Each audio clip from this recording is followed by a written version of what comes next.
Senhor presidente, subo a esta tribuna nesta segunda-feira para trazer uma informação a respeito de uma proposta de emenda à Constituição que apresentamos para superar, de uma vez por todas, a dúvida ou as dúvidas a respeito da perda do mandato em razão de uma sentença penal condenatória exarada, por óbvio, pelo Poder Judiciário.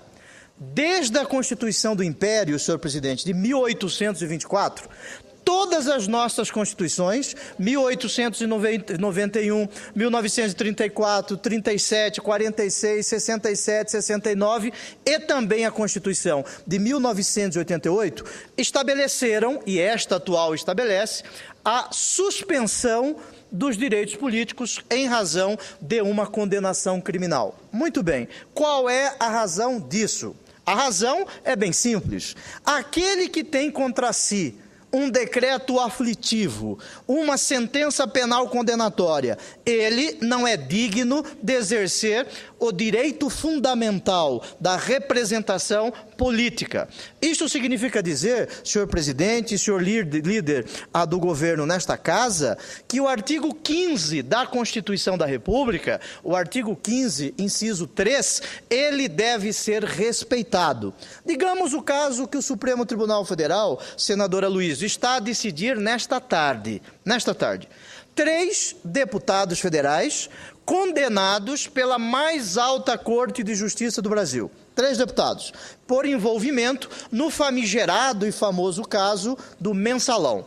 Estes 3 deputados condenados apenas pena privativa de liberdade, e a eles foi ofertado, por obra do Divino Espírito Santo, e é bom que seja assim na República, o regime semiaberto para 2 deles e o regime fechado para um deles. Muito bem, uma pergunta inicial é a seguinte: como pode um deputado federal exercer o seu mandato preso? Isto é possível? Como pode um deputado federal exercer o seu mandato tendo contra si uma sentença penal condenatória exarada, como eu disse, pela mais alta Corte da República? Isto não se apresenta, não se afigura como razoável, senhor presidente. Muito bem, poderiam argumentar o seguinte: olha, a Constituição de 1988, no seu artigo 55, permite ou dá à Câmara dos Deputados e ao Senado da República, dá a estas 2 casas do Legislativo da União, o poder, a faculdade, melhor dizendo, a faculdade, não é poder, de decidir a respeito da perda do mandato. Aqui, senhor presidente, na Constituição da República, nós temos um conflito aparente de normas constitucionais. Porque o artigo 15 afirma que a condenação criminal, no seu inciso 3, resulta em suspensão de direitos políticos. A pergunta, mais uma vez, que deve ser feita é a seguinte: como pode um parlamentar continuar a exercer o seu mandato com os direitos políticos suspensos? Preso. Ah, mas o regime foi semiaberto para um deles. Tudo bem, o regime foi semiaberto, mas ele vai ter que passar o dia trabalhando aqui na Câmara dos Deputados. Às 18 horas, ele vai ter que se apresentar à penitenciária agrícola. E como fica o direito constitucional do cidadão daquele Estado, deste parlamentar, de ter uma representação aqui, conforme diz a Constituição, em número de 8 mínimo, em número de 70 máximo? Não é razoável. Como diz no interior do estado de Mato Grosso, não cabe no cabimento, foge à natureza das coisas. Foge à natureza das coisas. Não é possível. E este privilégio, este benefício, a Constituição da República só aplica aos parlamentares federais, deputados federais e senadores, a nenhum outro exercente de cargo eletivo. Explico isso. Imagine, o presidente da República, ele é condenado, tem contra si uma sentença penal condenatória com trânsito em julgado, a consequência, de acordo com o artigo 15 da Constituição, é a suspensão dos direitos políticos. Muito bem, ele pode continuar a exercer o cargo de presidente? Não pode, porque ele não pode ser presidente, o maior mandatário da nação, com os direitos políticos suspensos. Ao presidente, nós aplicamos o artigo 15 da Constituição. Agora, Aos deputados federais e senadores, nós teríamos que oportunizar a Casa Legislativa respectiva que se manifestasse a respeito da perda ou não do mandato. Isto não é razoável.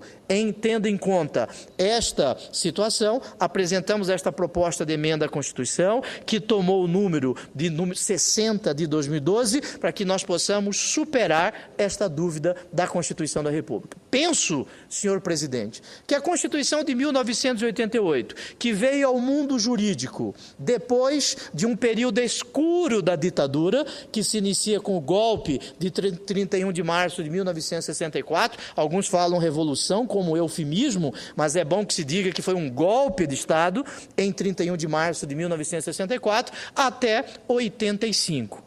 A Constituição, ela trouxe mais do que deveria, num sentido de buscar a proteção a deputados federais e senadores com temor, com receio de que nós estivéssemos a sair de um período da ditadura, de um período escuro da nossa história, como eu acabei de dizer, e buscando esta proteção aos deputados federais e senadores. Mas não se apresenta, não se afigura como razoável este entendimento. Uma vez que a Constituição da República, ela não pode ser interpretada em tiras.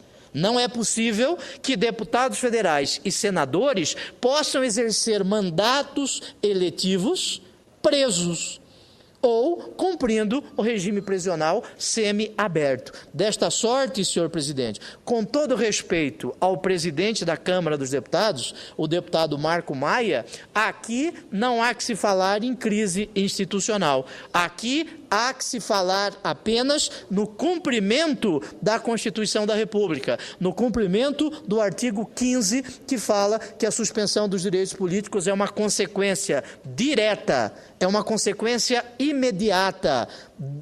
A suspensão é uma consequência imediata da condenação criminal, como é o caso neste famigerado fenômeno do mensalão. Assim, hoje, o Supremo Tribunal Federal, com certeza, decidirá esta futura crise institucional, nas palavras do presidente da Câmara dos Deputados, e eu quero crer que o Supremo Tribunal Federal caminhará aqui, trilhará o caminho que não leve ao absurdo.